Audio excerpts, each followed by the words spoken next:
abafarisi angisoze nawubona umbuso wezulu. Akasizwe ke bishop ukuthi egameni kaJesu abafarisi ukulunga kwabo kwakunjani nababhali. Sithola ukuthi ababhali egameni kaJesu kwakuthi egameni kaJesu nomthandayo nomfarisi amthandi. Nomumbhali lomthandayo naye amthandi thina mamsengane umuthanda umamnguni noma mnguni kumele akuthande phela. Noma mamsengane ngeke uzumthanda umamnguni uma engakuthandi. Egameni kaJesu ukulunga ke kwababhali egameni kaJesu nokwabafarisi kwakunjalo. So uma ke egameni kaJesu yenzeka lento uma futhi bemema egameni benza idili egameni kaJesu noma benza iphathi bamema laba bamemayo uma mama umnguni ukangimeme ephathini wenze noma idili kwakho nami mase ngiyenza lengizwe ngimeme. So ukulunga kwabafarisi kwakunjalo ke egameni kaJesu.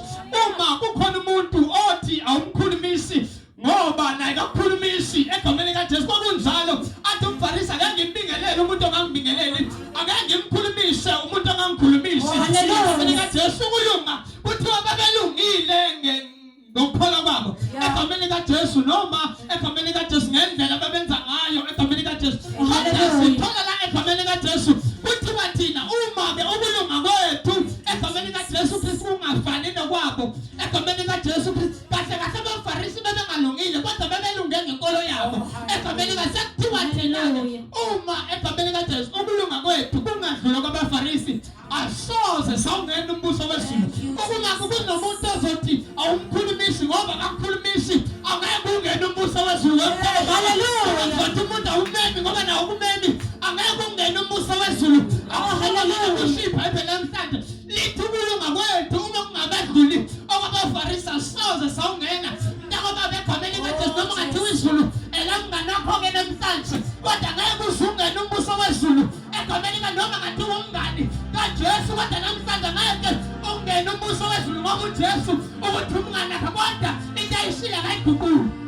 Haleluya. Lo kanzimiso zakhe akaguqula umthetho wakhe. Okusho ukuthi uma ukulunga kwethu ungabadlula kwabafarisi asoze sawubona.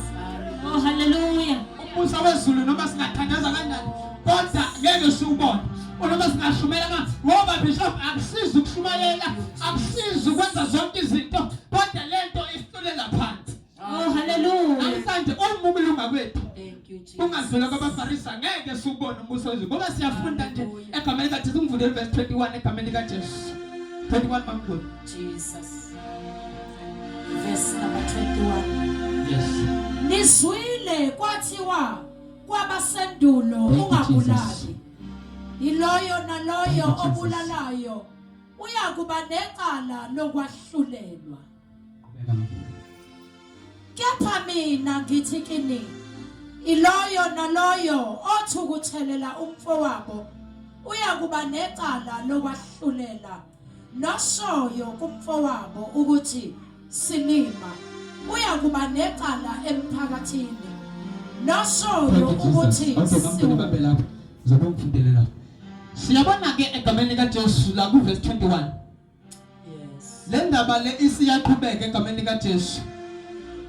Ithi obulalayo uthi qala ngizwile.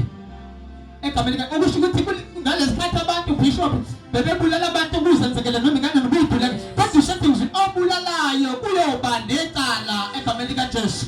Kristu waseNazaretha icala lokwehlulelwa egameni kaJesu. Haleluya. Umuntu yedwa ohlulelayo uJesu Kristu waseNazaretha. Asibonike namhlanje segcwele amahluleli ngisho ebandleni egameni kakodwa namhlanje sithola umahluleli oyinyanga enkulu uJesu Kristu waseNazaretha. Haleluya. Ngiyohlulelwa akusho ukuthi ngiyohlulela ebandleni ngegama likaJesu ngoba munye umahluleli phakathi komuntu egameni kaJesu noNkulunkulu.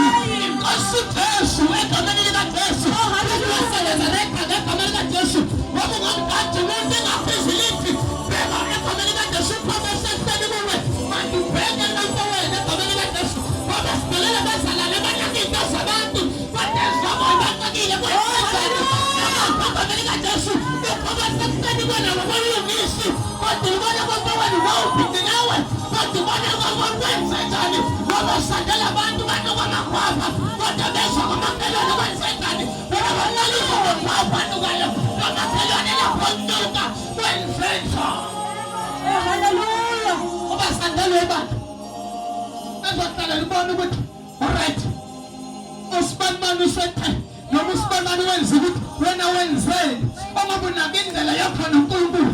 Hallelujah. Kristu waseNazaretha ingakho abantu bazosala noma sekubuya inkosi uJesu ngoba banakela amakhelwane abayilungisa indlela kunokuthi ukuthi baba ngiyasehlambulula uthi makhelwane wenze kabi kunokuthi baba angimuhle uthi sibanibana kamuhle wena yebo ukuzibika yebo makhelwane uzoshintsha right ngoba wena uyakhohlwa ukutshela ukuthi mubi kangakanani uNkulunkulu uzobheka lokho lesikhathi uthi mubi makhelwane uzokabheka kuwe ukuthi wena mubi kangakanani ngoba egameni likaNkulunkulu wena uyinakile into yakho Hallelujah.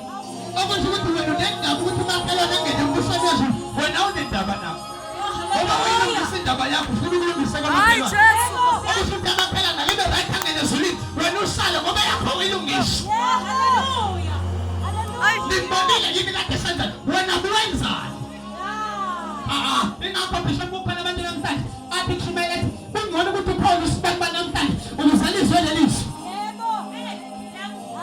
atheni usibanibani ngoba aba-understand noma ngabona ukuthi ngamelizwe kuyo lelizwi lemimfanele usema mina lingifanele ngoba sama nabazalane abasibona bengcwele kunabo bonke abantu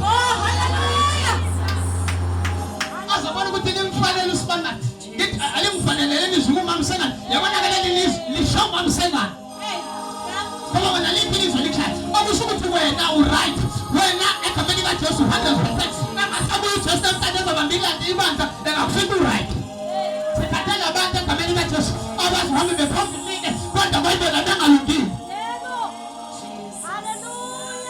ngoba bilunga wena qala ukuzibone uphuma semhlanje nomfowethu lithi oshoyo ukuthi kumfobo silima unekala emphakathini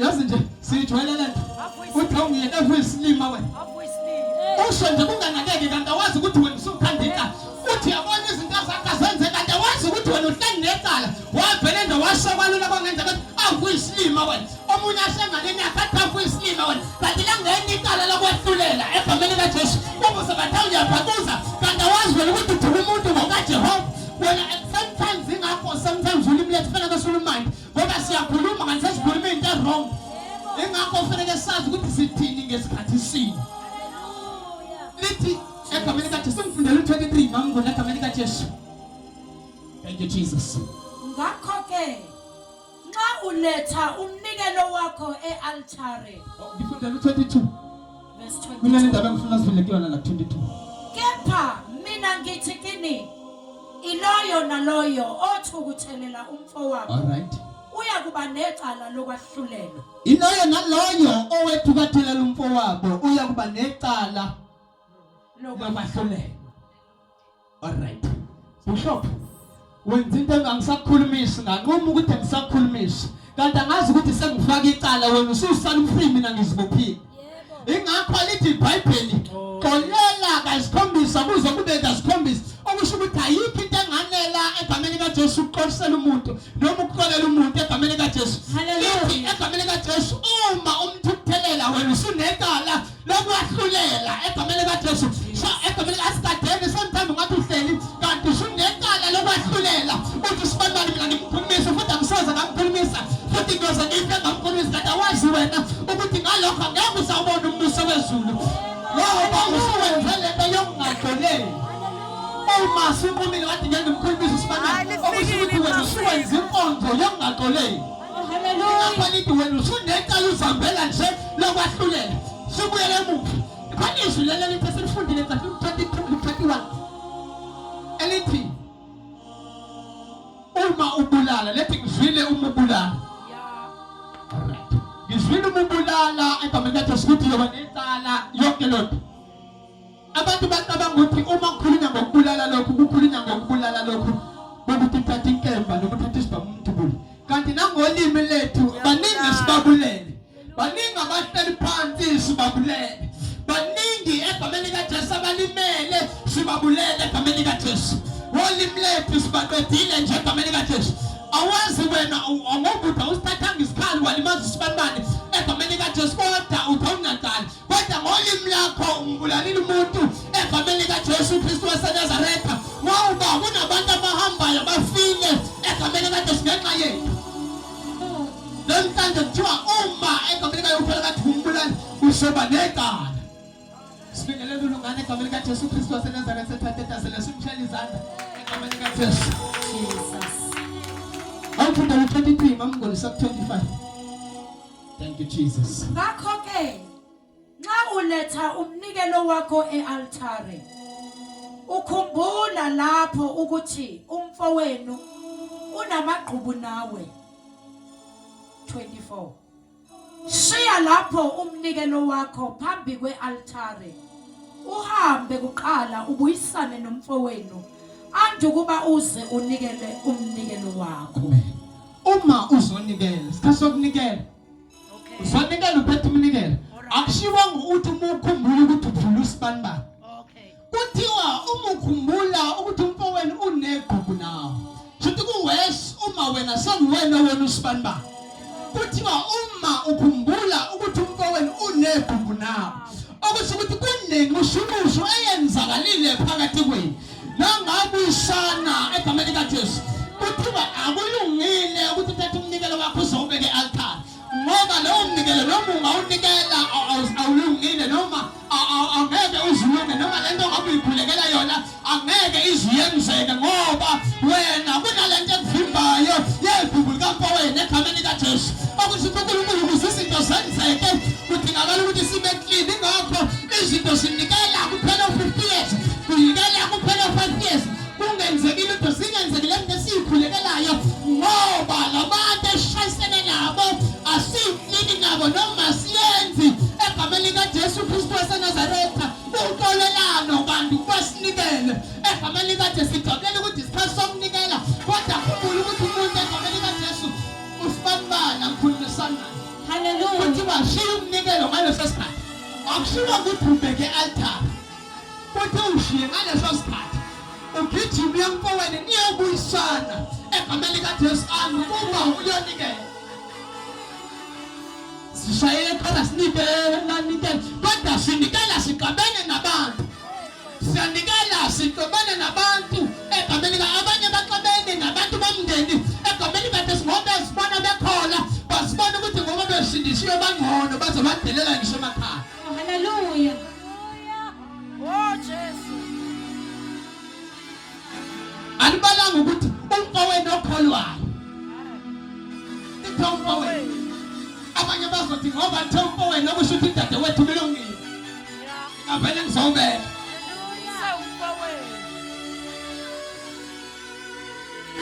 The Bible alimeki gender. Alisonga ukuthi uma lithi umfowenu alisho ukuthi your brother. Lisho ukuthi egameni kaJesu umfowenu noma lingasho ukuthi umfowenu noma udadewenu egameni kaJesu. iBhayibheli isikhathi esiningi liyathanda ukukhuluma ngohi. Hallelujah. Kodwa libe lingashi leyo wena uzoyithatha ngendlela yodwa. Abanye bathi no bishop lithe umfowenu okusho ukuthi udadewethu ungayinikelela noma ngixabene naye.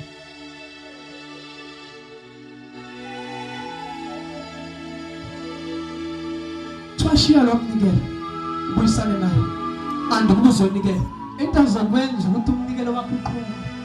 Mhlawumbe kunabasebenikela isikhathi kade bekhulekela izinto zenzeke inkinga banikela banalento babambili yabona ukuthi uzonikela kwavuka lento ukuthi uthi lento indicate ukuthi lo mnikelo uzonikela uyahlala endivuka ngale sikhathi uzonikela ukuthi uNkulunkulu ufuna ukukusiza ukuthi umnikelo wakho awuqhamuki iziqhamu kodwa ngenkani ke yabantu nokuthi mina ngingubani ukuthi ngingazehlisa ngoba sihamba nebandla kanjalo engafuni uzehlisa. Namhlanje siyafunda nje beka kulungile ukushumayela mamselana kodwa sometimes kumele kwakhe umuntu ngoba lesiyakhona asifuni ukuthi sesogweni kodwa siyezulile. Shall umntobele izandla egameni kaJesu. Kodwa noma ngibona verse 25 wona wonke bese siyafuna. Shesha uzwane nolwa naye Nisa Sendleleni funa olwa nawe akunikele kumahluleli umahluleli akunikele esikhonzini uphoswe etilongweni. Awuyiphindele bambuleke ukuthi ngizokale kahle. Shesha uzwane nolwa naye. Shesha uzwane nolwa nawe. Nisa Sendleleni. Nisa Sendleleni. Funa olwa nawe akunikele kumahluleli. Akunikele kumahluleli. Umahluleli akunikele esikhonzini. Alright. Uphoswe etilongweni. Asichaze ke lento before singene kulona lesi. Okay. Lithi Shesha uzwane nolwa nawe. Yeah. Okay. Nisa Sendleleni okusho ukuthi nisahamba. Yeah. Ningakafiki leni yakho. Ngoba uma nihamba endleleni kukhona le nisukwini yakho. Okusho ukuthi lungisani indaba yenu Nisa Sendleleni. Ningakafiki leni yakho. Ngoba nafika leni yakho ningabuyisele kunento ezokwenzakala egameni kaJesu. Ufuna lo xabene naye akunikele egameni kaJesu kwijaji. Okusho ukuthi ngishilo ukuthi ijaji bani uJesu noma uNkulunkulu. Mase akunikele yena ijaji likunikela ngabani esikhonzini isikhondisa ungusathana. Mase uyaphoswa emlilweni intilongweni esihogweni. Shesha uzwane nona naye ngoba saba namakholwa egameni kaJesu anganendaba ukuthi axabene nobani anganendaba ukuthi akhulumisana nobani. Lithi namhlanje iBhayibheli into ezokusiza wemntaka baba kungenzeka umuntu axabane nawe kade ngafuna ungena umbuso wezulu. Wena Shesha uzwane naye egameni kaJesu. Nisa Sendleleni ningakafiki ezulwini engakuyinkosi uJesu ngoba ngokwenza njalo wena singashesa ukushayela isikhathi ningakafiki ngendlela enihambayo. Wena uphoswe etilongweni egameni kaJesu. Kuthi wakade kholwa kodwa etilongweni ngoba inkinga ufunanga ukubuyisana nokade uhamba naye endleleni. Kuthiwa nolwa nawe akushiwo ukuthi wena olwe naye kokuthi kunabazola nawe kodwa wena buyisana nabo ngoba wena ufuna ungena umbuso wezulu. Understand ukuthi umemelwa nawe bafuna ukungangenisa embusweni ezulu ngoba wena yazi ukuthi olifana nawe uvimbela ukuthi ungangena umbuso wezulu. Bakhona bazolisana nawe njengemisahalo kodwa wena buyisana nawe ukuthi kumnandi noma kubuhlungu kodwa buyisana nabo mntaka baba uzenzele wena ukuthi buyisane nabo ngoba wenzela ukuthi ungene umbuso wezulu. Oh hallelujah. Ngoba uzangisizela iphale lapha intilongo nisahamba ningakafiki. Yena sale arepent. Wena ungasekho. Vele akasakwazi ukurepenta kwena ngoba usekho. Akasakwazi utolisa kwena ngoba uzozibusela enkosini yakho ithi hambe kahle. Wena uhambile uqabene naye ungangena umbuso wezulu. Oh hallelujah. Hey, Jesus. Okusuthi kule ndlela sihamba kukhona abazolisana nawe. Kukhona futhi abazoqhubuluza. Kodwa wena buyisana nabo Nisasendleleni. Oh hallelujah. Okusho ukuthi ola nawe egameni kaJesu sengathi ungavela ubuyisane ngaleso sikhathi ngoba wazi ukuthi le ndlela oyihamba yebo siyambisana kodwa kunozofika qala kule ndlela esiya. Oh hallelujah. Ningakafiki. Okusho ukuthi kunabanye abahamba kancane kunabagijimayo abafuna ukuqala bafike ezulwini. Ungenzeka wena ukulabo abagijimayo. Lo ole naye uzavela kancane. Usase ufike wena uma ufika awubuyisene naye. Angeke uzubone umbuso wezulu. Hallelujah. Ngiyavuma mina bakulimazini. Ngiyavuma mina bakukhulu bini. Kodwa buyisana nabo kunjani? Sengathi ungavela ubuyisana nabo. Ngale sikhathi uzwile ukuthi umntaka baba uyongile ngiyakuthanda kodwa khona kunjalo ukuthi ngenzela ukuthi ingathi ngiphuma la ngisabamba inhliziyo ngivela ngisheshe emoto ngingangena umbuso wezulu sekukholela. Hallelujah. Ngoba uzobeka idate uthi mhlawumbe ngizobuyisana ngenyanga ezawuse ngingcono. Awazi ukuthi inyanga ezayo izokufika yini. Ithi Shesha uzwane nolwa nawe. Okusho ukuthi lokho wenza kude immediate. Ungalindi isikhathi. Shesha uzwane nolwa naye ayolwa naye. Ngoba wena uhambe phela abantu ulwa nawe. Noma kwenzekile-ke wemzalwane wena usukela umuntu buyisana naye. Ngoba bathi uma usukela mina vela kuphela kuba yena obuya.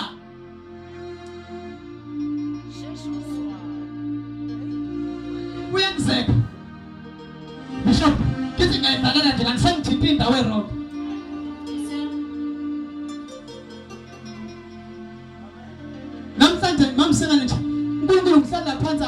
ngathi bengizazi ngizoshumayela.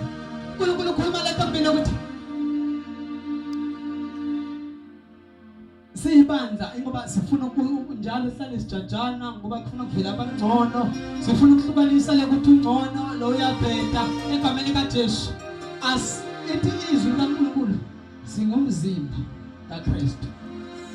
As understand ukuthi uma leli hlalo bhula lingakwazi ukubuka kahle, lidinga thina wesandla ukuthi akwenze bengena enhlabathi, lidinga izandla ukuthi eziklini. Uma ingekho inyawo ngiyabona le ngifuna ukuyakhona, kodwa ngikwazi ukufinyelela ngoba inyawo azikho. So siyibandla kaKristu ngathi bakhona umzimba ogulayo singangakhululeka. Umbuzo, uma ukhona iphathe egulayo emzimbeni wakho uyarelaxa yini?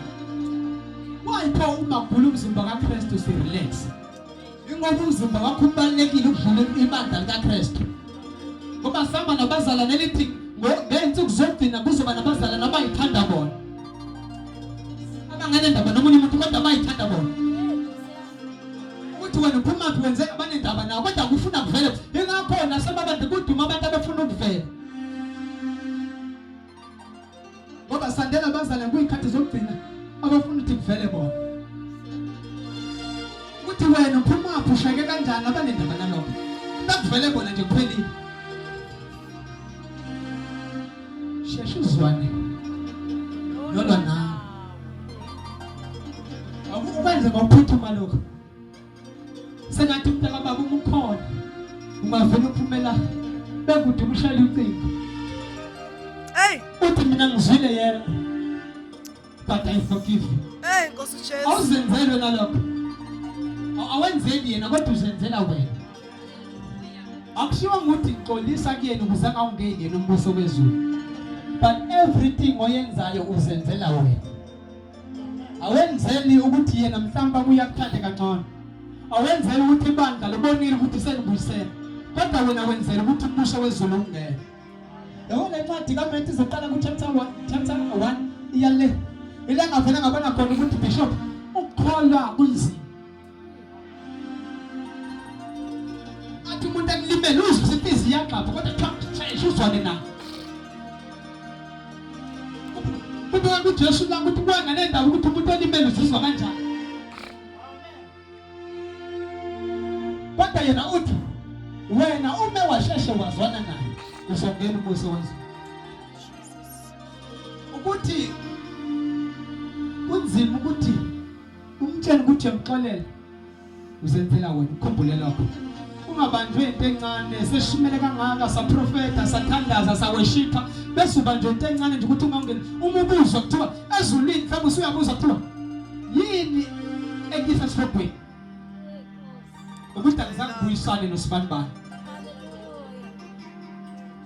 Awuzange wonke awuzange wenze into eyisini ufune into eyodwa nje yokubuyisana naye. Yebo nasebantwini ubushimela sime ngenyawo ubeweshipa sime ngenyawo kodwa wahlule into eyodwa nje yokubuyisana naye. Sime ngenyawo